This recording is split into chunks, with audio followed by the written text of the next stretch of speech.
આપણી પાસે diploma engineering કોલેજના ક્લાસરૂમની સ્લાઇડ્સનો એક બહુ જ ઉત્તમ સેટ છે. તો આજે આપણે એક પ્રોફેસરની જેમ જ પણ એકદમ સરળ અને રસપ્રદ રીતે આ સ્લાઇડ્સને એક પછી એક સમજીશું.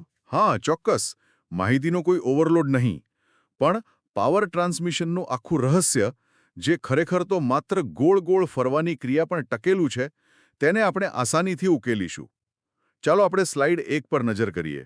ઓકે, તો ચાલો આને થોડું સરળ ભાષામાં સમજીએ. સ્લાઇડ 1માં પાવર ટ્રાન્સમિશન વિશે લખ્યું છે. જ્યારે મોટર ચાલુ થાય છે અને તાકાત એક જગ્યાએથી બીજી જગ્યાએ જાય છે, ત્યારે ભૌતિક રીતે મતલબ કે ફિઝિકલી તે ધાતુના સળિયાની અંદર ખરેખર શું થઈ રહ્યું હોય છે, અંદર કઈ તાકાત કામ કરી રહી છે. અહીં જ આપણો સૌથી પહેલો અને સૌથી અગત્યનો કન્સેપ્ટ આવે છે: ટોર્ક. ટોર્ક એટલે કોઈ પણ વસ્તુને ગોળ ફેરવવાની તાકાત.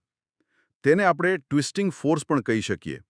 જેમ કે આપણે પાણીની બોટલનું ઢાંકણું ખોલવા માટે તેને ગોળ ફેરવીએ છીએ ને, ત્યારે આપણે ટોર્ક લગાવી રહ્યા છીએ. બરાબર. હવે જુઓ, જ્યારે મોટર શાફ્ટને ફેરવવા માટે ટોર્ક લગાવે છે, ત્યારે સ્લાઇડ 2માં દર્શાવ્યા મુજબ શાફ્ટની અંદરના અણુઓ એકબીજા સાથે ખેંચાય છે. આનાથી એક પ્રકારનો તણાવ ઉત્પન્ન થાય છે, જેને એન્જિનિયરિંગની ભાષામાં ટોર્શનલ શિયર સ્ટ્રેસ કહેવામાં આવે છે. સ્લાઇડ 3માં તેનું મૂળભૂત સૂત્ર પણ આપેલું છે. અરે બાપ રે! ટોર્શનલ શિયર સ્ટ્રેસ, આ શબ્દ થોડો ભારે લાગે છે. પણ આ સૂત્ર અને સ્ટ્રેસ સાંભળીને મને એક રોજબરોજનું ઉદાહરણ યાદ આવે છે. હું વિચારતી હતી કે જો કોઈ ભીના ટુવાલને બંને છેડેથી પકડીને એકદમ જોરથી નીચોવામાં આવે તો તેને ટ્વિસ્ટ કરવામાં આવી રહ્યો છે, બરાબર ને? હા, એકદમ બરાબર. હવે જો આપણે ધ્યાનથી જોઈએ તો ટુવાલની એકદમ બહારની સપાટી પરના દોરા સૌથી વધુ ખેંચાય છે, કદાચ ફાટી જ જવાની અણી પર આવી જાય છે. પણ ટુવાલની બરાબર મધ્યમાં એટલે કે સેન્ટરમાં કશું જ ખાસ થતું નથી. અંદરના દોરા તો જાણે આરામ કરી રહ્યા હોય એવું લાગે. શું મશીનના પેલા સ્ટીલના શાફ્ટમાં પણ બરાબર આવું જ થાય છે? અરે વાહ! આ એકદમ સચોટ એનાલોજી છે. ટુવાળની જેમ જ શાફ્ટમાં પણ જ્યારે ટોર્ક લાગે છે, ત્યારે સૌથી વધુ ખેંચાણ હંમેશા તેની બહારની સપાટી પર જ હોય છે. અને જેમ જેમ સપાટીથી કેન્દ્ર તરફ અંદર જઈએ, તેમ તેમ આ સ્ટ્રેસ ઘટતો જાય છે. અને બરાબર મધ્યમાં તો તે શૂન્ય થઈ જાય છે. ઓહ! એટલે સેન્ટરમાં કોઈ જ ફોર્સ નથી હોતો. ના, બિલકુલ શૂન્ય. માત્ર શાફ્ટ જ નહીં, પણ કપલિંગ હોય, હેલિકલ સ્પ્રિંગ હોય કે સ્ક્રૂજેક હોય, જ્યારે પણ તે ચક્રીય ગતિ કરે છે, ત્યારે ટોર્ક અને તેનાથી ઉત્પન્ન થતો સ્ટ્રેસ જ સૌથી મહત્વનો ભાગ ભજવે છે. તો જો હું આ સ્લાઇડ્સના એન્જિનિયરિંગ સિદ્ધાંતનો સારાંશ કાઢું તો એવું કહી શકાય કે જ્યારે પણ પાવર ટ્રાન્સમિટ થાય છે ત્યારે મુખ્ય પરિબળ ટોર્ક હોય છે અને તેના કારણે મશીન ઘટકમાં ટોર્શનલ શિયર સ્ટ્રેસ ઉત્પન્ન થાય છે, જે હંમેશા બહારની સપાટી પર સૌથી વધુ હોય છે. એક્ઝેક્ટલી. અને આ જ હકીકત આપણને સ્લાઇડ 4 તરફ લઈ જાય છે, જ્યાં એક બહુ મોટો એન્જિનિયરિંગ નિર્ણય લેવાનો આવે છે: શાફ્ટના પ્રકારોની પસંદગી. ખાસ કરીને સોલિડ એટલે કે નક્કર શાફ્ટ અને હોલો એટલે કે પોલા શાફ્ટ વચ્ચેની પસંદગી. એક મિનિટ, અહીં મારે એક પ્રશ્ન પૂછવો છે. આ જોઈને આશ્ચર્ય થાય છે. જો શાફ્ટ આટલો બધો ટોર્ક સહન કરતો હોય તો સ્વાભાવિક રીતે જ લોખંડનો એકદમ નક્કર શાફ્ટ જ વાપરવો જોઈએ ને. પોલો શાફ્ટ તો અંદરથી ખાલી છે, પાઇપ જેવો. જો કોઈ પોલા પાઇપ પર થોડું પણ વજન આપીએ તો તે તરત જ વળી જશે. તો પછી પોલો શાફ્ટ નબળો ન ગણાય? આ પ્રશ્ન બહુ વ્યાજબી છે, પણ અહીં 2 અલગ-અલગ પ્રકારના ફોર્સ વચ્ચેનો તફાવત સમજવો પડશે. હમણાં જે પાઇપ પર વજન આપવાની વાત થઈ, તે બેન્ડિંગ છે. તેમાં વસ્તુ વળે છે. પણ શાફ્ટનું મુખ્ય કામ વળવાનું નથી. તેનું કામ ગોળ ફરવાનું, એટલે કે ટ્વિસ્ટિંગ છે. હમણાં જ આપણે પેલા ભીના ટુવેલની વાત કરીને. હા, કે મધ્યમાં સ્ટ્રેસ શૂન્ય હોય છે. બરાબર. શાફ્ટમાં પણ સેન્ટરમાં રહેલું સ્ટીલ ટોર્ક સહન કરવામાં કોઈ જ ફાળો આપતું નથી. તે માત્ર અને માત્ર વજન વધારે છે. એટલે કે વચ્ચેનું મટીરિયલ સાવ નકામું છે એવું કહી શકાય? હા, એટલે સાવ નકામું ન કરી શકાય, પણ તે બિનકાર્યક્ષમ ચોક્કસ છે. એટલે એન્જિનિયરોએ એક બ્રિલિયન્ટ આઈડિયા વિચાર્યો. જો મધ્યમાંથી એ મટીરિયલ કાઢી લેવામાં આવે અને તેને બહારની સપાટી પર ઉમેરી દેવામાં આવે, તો શાફ્ટનું વજન ખૂબ ઘટી જાય. છતાં તેની ટોર્ક સહન કરવાની ક્ષમતા એટલી જ રહે. અરે વાહ! કારણ કે બધી તાકાત તો બહારની સપાટી પર જ છે. આ ખરેખર જબરદસ્ત છે. એટલે કે મધ્યમાં શૂન્ય સ્ટ્રેસના કન્સેપ્ટનો સીધો ફાયદો લેવામાં આવે છે. હા, અને સ્લાઇડ 5માં આ હોલો શાફ્ટના બીજા પણ ફાયદા બતાવ્યા છે. તેની અંદરના પોલાણમાં બીજો કોઈ નાનો શાફ્ટ પણ સમાવી શકાય છે. હવે આપણે સ્લાઇડ 6 જોઈએ, જેમાં શાફ્ટનું વર્ગીકરણ છે. ટ્રાન્સમિશન શાફ્ટ, જે મોટરથી મશીન સુધી પાવર લઈ જાય. મશીન શાફ્ટ, જે મશીનની અંદર જ હોય. અને સ્પિન્ડલ, જે લેથ મશીન જેવા સાધનોમાં ટૂલને પકડી રાખે.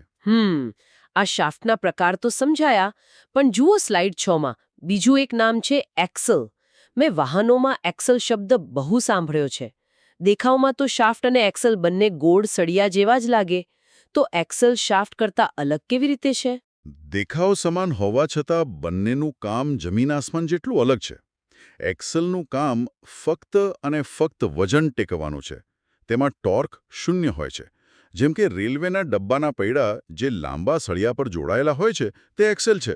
તે પાવર ટ્રાન્સમિટ નથી કરતો, માત્ર પેસેન્જરોનું વજન સહન કરે છે. એટલે તેમાં માત્ર બેન્ડિંગ સ્ટ્રેસ હોય છે. હા, બિલકુલ. જ્યારે શાફ્ટ પાવર ટ્રાન્સમિટ કરે છે, એટલે તેમાં ગોળ ફરવાની તાકાત હોય છે. તો આ સેક્શનનો સિદ્ધાંત એ છે કે મધ્યમાં સ્ટ્રેસ શૂન્ય હોવાથી હોલો શાફ્ટ વજન ઘટાડવા અને કાર્યક્ષમતા વધારવા માટે શ્રેષ્ઠ છે. અને એક્સેલ અને શાફ્ટ વચ્ચેનો મોટો તફાવત એ છે કે એક્સેલ ટોર્ક ટ્રાન્સમિટ કરતું નથી. એકદમ પરફેક્ટ. હવે આપણે સ્લાઇડ 7 પર જઈએ. એક બહુ મોટો સવાલ એ આવે છે કે એન્જિનિયરો શાફ્ટની સાઇઝ કે જાડાઈ કેવી રીતે નક્કી કરે છે? હા, મારે પણ એ જ પૂછવું હતું. તો આ બધાનો અર્થ શું છે? ધારો કે 50 કિલોવોટની એક મોટર છે, તો મોટરના પાવરમાંથી આપણે લોખંડના સળિયાની જાડાઈ કેવી રીતે શોધીએ છીએ? બહુ સારો સવાલ છે. સ્લાઇડ 7માં ગણતરીના સ્ટેપ્સ છે.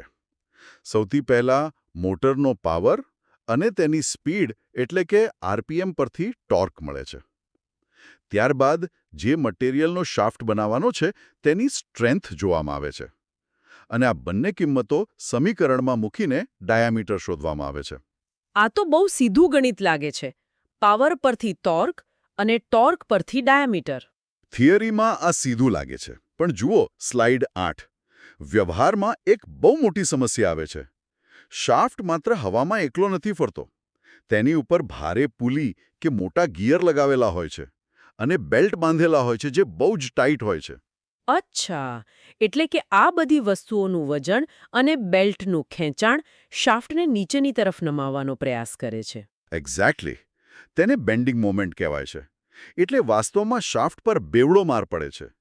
મોટર ટ્વિસ્ટ કરે છે અને ગિયરનું વજન તેને બેન્ડ કરે છે. તો જો ડિઝાઇન કરતી વખતે માત્ર ટોર્ક જ ગણીએ તો શાફ્ટ વળીને તૂટી જાય? હા, એટલા માટે જ સલામત ડિઝાઇન માટે ઇક્વિવેલન્ટ ટોર્ક અને ઇક્વિવેલન્ટ બેન્ડિંગ મોમેન્ટની સંયુક્ત અસર ધ્યાનમાં લેવી પડે છે. બંનેની ભેગી અસર ગણીને શાફ્ટની સાઇઝ ફાઇનલ થાય છે. સમજાયું.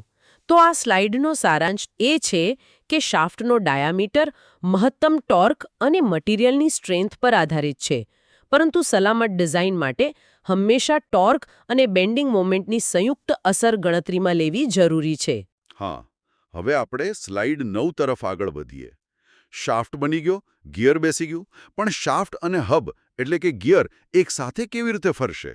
જો કંઈ ન હોય તો શાફ્ટ ગિયરની અંદર ખાલી ફરી જશે. હા, જાણે ટાયર કાદવમાં ફસાઈને ફરતું હોય એમ. તો આ માટે શું વપરાય છે? અહીં આપણો નાનો પણ શક્તિશાળી હીરો આવે છે, જેને કી કહેવાય છે. સામાન્ય ભાષામાં તો કી એટલે પેલી તાળા ચાવીવાળી ચાવી. પણ હું સમજુ છું ત્યાં સુધી અહીં કી એટલે બે ફરતી વસ્તુઓને એકબીજા સાથે જકડી રાખતું એક નાનકડું લોક, રાઈટ? જી, બિલકુલ રાઈટ. અને અહીં સૌથી આશ્ચર્યજનક બાબત એ છે કે આપણે હમણાં જે જંગી પાવરની વાત કરી આખા મશીનનો, એ બધો જ ટોર્ક આ એક નાનકડો માઇલ્ડ સ્ટીલનો ટુકડો ટ્રાન્સમિટ કરે છે. આ એક હંગામી ફાસ્નર છે. હંગામી એટલે કે ટેમ્પરરી. હા, સ્લાઇડ 10 અને 11માં અલગ-અલગ પ્રકારની કી બતાવી છે. જેમ કે સંક કી, જે અડધી શાફ્ટમાં રહે અને અડધી હબના ખાંચામાં રહે. આ બહુ સામાન્ય છે. પછી છે સેડલ કી, જે માત્ર હબમાં જ બેસે અને શાફ્ટ પર માત્ર ફ્રિક્શનથી પકડ જમાવે.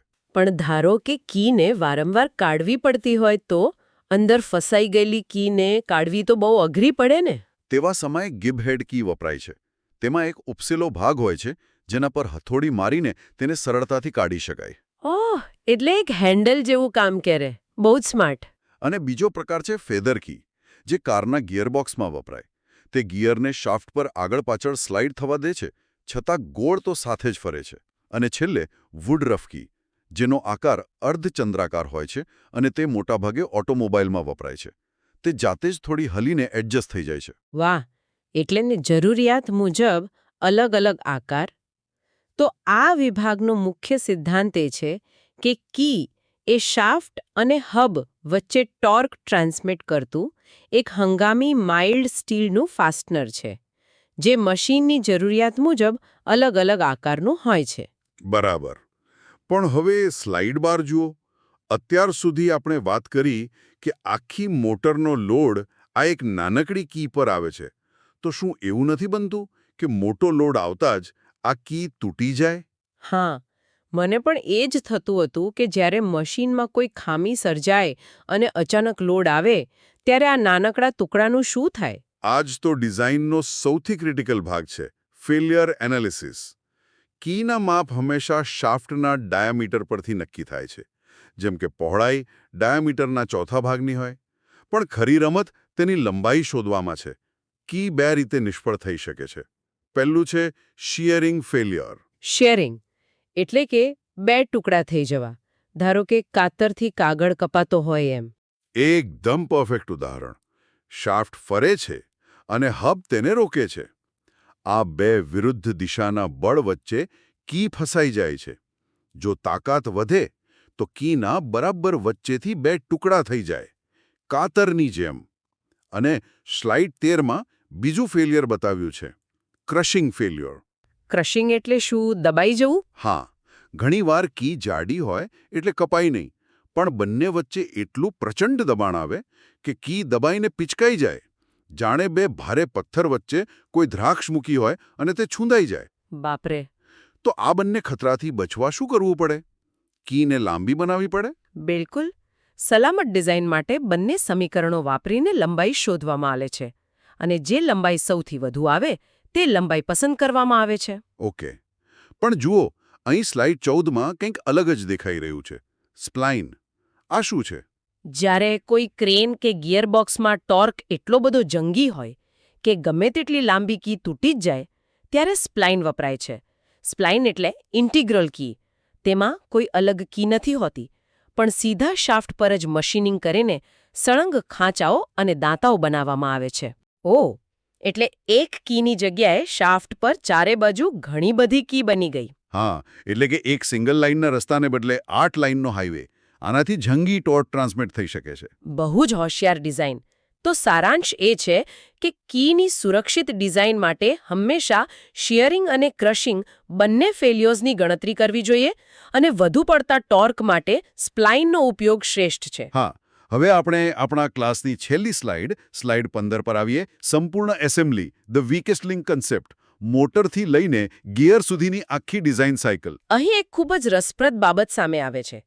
આખી સિસ્ટમમાં કી સૌથી નાની છે, છતાં સૌથી અગત્યની છે. હા, અને જો આપણે આને મોટા ચિત્ર સાથે જોડીએ તો ખબર પડે કે એન્જિનિયરો જાણી જોઈને કીને આખી સિસ્ટમનો સૌથી નબળો ઘટક બનાવે છે. એક મિનિટ, જાણી જોઈને નબળો ઘટક? આ તો કોઈ પાગલપન લાગે છે.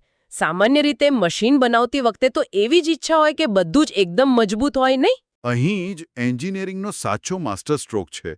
વિચારો કે મશીનની અંદર કોઈ મોટો પથ્થર ફસાઈ જાય અને મશીન જામ થઈ જાય. પણ પેલી મોટી મોટર તો ફરવાનો પ્રયાસ ચાલુ જ રાખશે. હવે જો બધું જ અત્યંત મજબૂત હશે તો શું થશે? પ્રેશર વધશે અને લાખો રૂપિયાની મોટર બળી જશે અથવા તો શાફ્ટ તૂટી જશે. ઓહ, આખી મોટર બળી જાય એ તો બહુ મોટું આર્થિક નુકસાન કહેવાય. બિલકુલ. અને એટલા માટે જ એ સસ્તી અને નાનકડી કીને એવી રીતે ડિઝાઇન કરવામાં આવે છે કે જેવો કોઈ મોટો ઓવરલોડ આવે કે તરત જ સૌથી પહેલા એ કી જ તૂટી જાય. કી તૂટતા જ મોટર અને મશીનનું કનેક્શન છૂટું પડી જાય. મોટર બચી જાય. અદ્ભુત. એટલે કે આખી સિસ્ટમનો સૌથી સસ્તો ભાગ પોતાના પ્રાણ આપીને લાખો રૂપિયાની મોટર બચાવી લે છે. આ તો જાણે આપણા ઘરમાં આવતા ઇલેક્ટ્રિક બોર્ડના ફ્યુઝ જેવું કામ થયું. શોર્ટ સર્કિટ થાય ત્યારે ફ્યુઝનો તાર બળી જાય અને ઘરના ટીવી કે ફ્રીજ બચી જાય. એક્ઝેક્ટલી. અને મશીનનો મિકેનિકલ ફ્યુઝ જ કહેવાય છે. સંપૂર્ણ પાવર ટ્રાન્સમિશન એસેમ્બલીની મજબૂતાઈ તેના સૌથી નબળા ઘટક એટલે કે કી પર આધારિત હોય છે, જેને સિસ્ટમને મોટા નુકસાનથી બચાવવા માટે ઇરાદાપૂર્વક ડિઝાઇન કરવામાં આવે છે. વાહ! આજના આ ડીપ ડાઈવમાં ખરેખર મજા પડી ગઈ. આપણે કેટલી